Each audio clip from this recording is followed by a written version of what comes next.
Right back at you with another ISO Swish episode. And as you can see, my man Mark is not here with us tonight.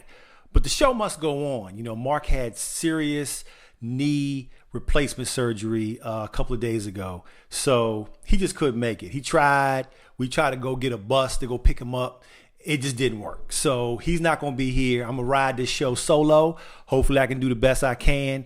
On today's episode, we are going to talk about one young Cole Anthony killing it, LeBron James doing that Iron Man impersonation again, and a whole host of other stuff. So my name is Chris. This is the ISO Swish Show. Let's go!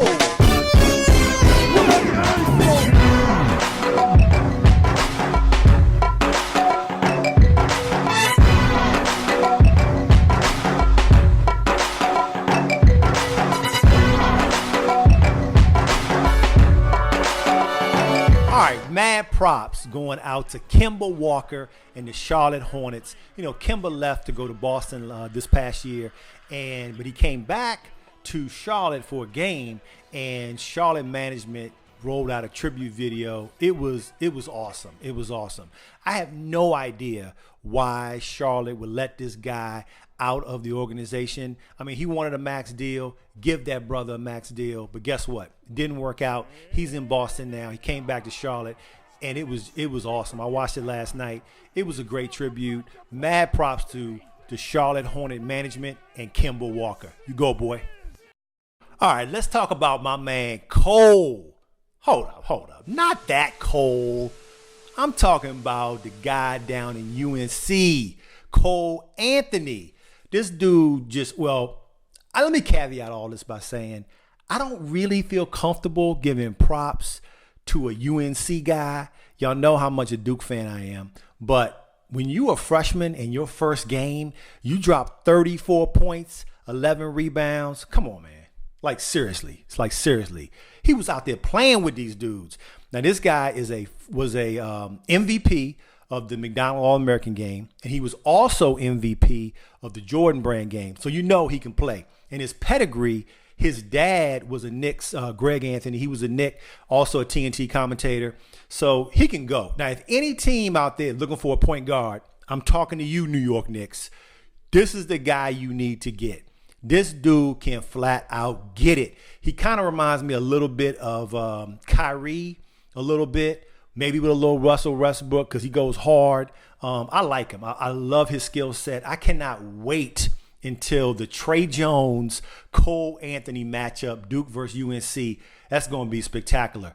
Cole Anthony, keep doing your thing, man. Get it.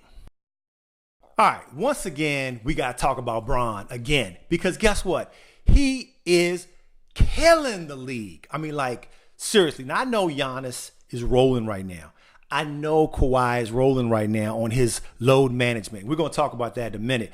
But LeBron right now is averaging 26 points, 11 rebounds, 8 assists. Actually, that might be 11 assists, 8 rebounds, okay? He is the point guard of the Los Angeles Lakers. At 35 years old, for this dude to continue doing what he's doing is flat out incredible.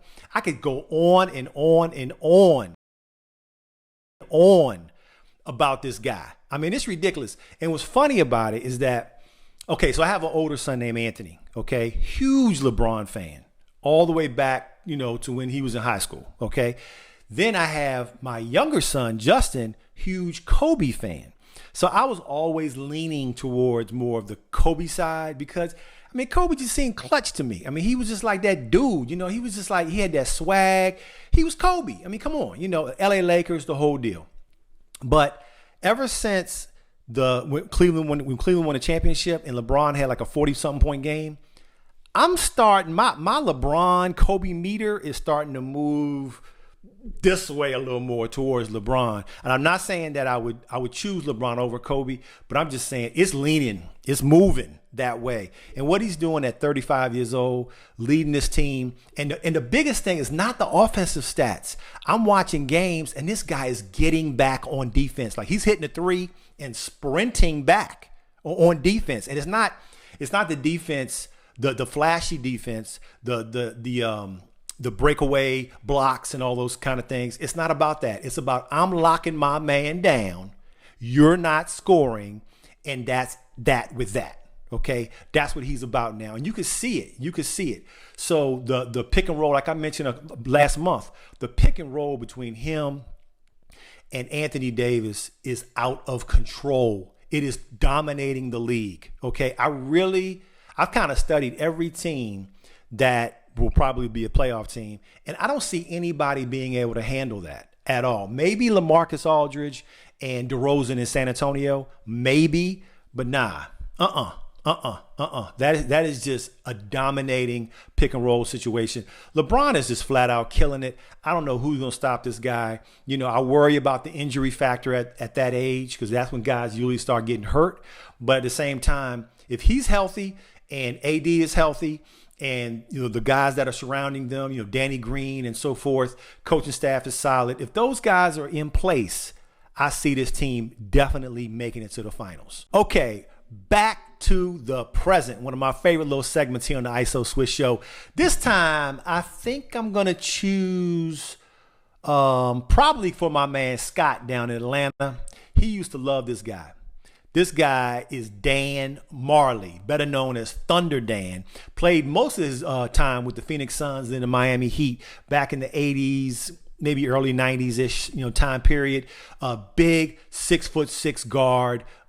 Played the 2 and the 3, could shoot it, but really he wanted to get downhill on you and dunk on you at all costs. So let's throw this dude in the time machine. Poof. Uh-oh. Here we go. Here we go. Who's it going to be? Oh, R.J. Barrett. One of my favorite young guys in the league right now. Of course, he went to Duke last year, and he can really, really get downhill. Still got to work on his jump shot a little more and going right. He only wants to go left, but it's a very good comparison between him and Dan Majerle. Both about the same size or so, big guards, and they can both really, really get downhill. Great comparison. Back to the present. Okay, so we got to talk about this real touchy subject right now that's going on in the NBA, load management. So what is load management? All right, so when a player, say they're coming off of injury, they want to make sure that they only play a few games instead of all the games. So let's say the season's 82 games long, and you only play 60 games. Maybe you don't play back-to-back. You're kind of just making sure you're managing your body. Even though you may not necessarily be hurt anymore, you're kind of managing your time. So you don't play all your games. And a person who kind of is going through this right now, he's kind of like the poster child of load management, is Kawhi Leonard. So last year, he only played 60 games, but he took that all the way to a championship. Now, he got hurt the year prior. So this year, he's back to more load management because I guess he figures it works for him. Here's my issue with the whole thing. As a fan, as a true hoopologist, okay, we want the best players playing up against the best players. So the other night, I come home from my daughter's soccer practice, and I'm ready to watch Milwaukee Bucks with the Greek Freak against the Clippers with Kawhi Leonard. It didn't happen. Okay, Kawhi said, I'm not playing, I'm not doing it, and he's not going to play back-to-back games, which basically takes 13-ish games out of his whole season. He'll probably play about 60 games this season, unless he gets hurt again. I don't like it. I hate it because I want to see the best go against the best. I want to see Dame Dollar go up against Kyrie. I want to see LeBron go up against Ben Simmons. I want to see those kind of matchups.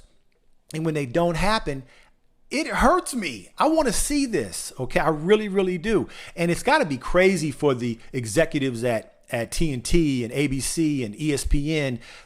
That's what drives the ratings, is those big key matchups. It's not necessarily about this team versus this team. It's, we want to see Kevin Durant versus LeBron James. We want to see Steph Curry versus Russell Westbrook. We want to see the marquee matchups. So that's what kind of irritates me. Now, trust me, I get it.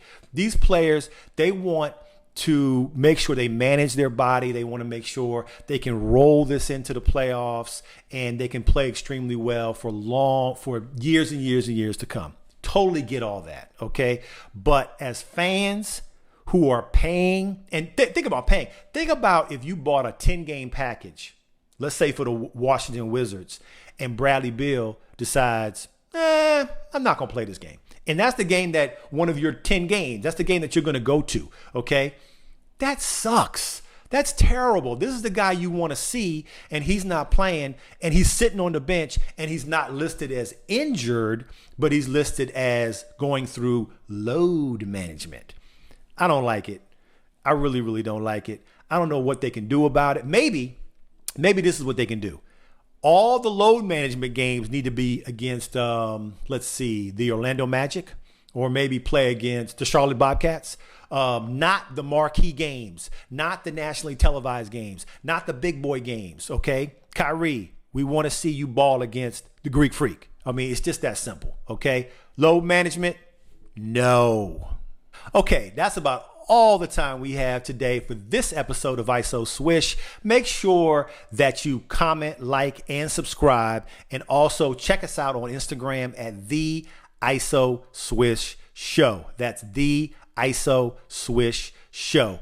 My name is Chris, and guess what? Mark, get better, man. We want to see you back in your hot seat, giving us those hot takes. And we don't even have any shoes today because Mark's the shoe guy. He's the shoe historian. So we don't even have any shoes today. But we got to keep this show going. Hoping you guys like it. Make sure you comment. Let us know what you think. But guess what? Got to go. So you guys take care. Once again, my name is Chris. This is the ISO Swish Show, and we're out. Yo, Mark, on the for real side, look, nobody's watching this part of the video. Trust me, okay? I need you to look me in my eyes, man. Like both eyes, not just one eye, both eyes, okay? I need you to get better, man. You need to come back here and do your thing, okay? Make sure you're rehabbing. Make sure that you're taking all your medication. Make sure you eating right, drinking right, doing all that stuff, man. ISO Swish, baby. This is what we do, bruh. This is who we are. ISO Swish for life. Let's go.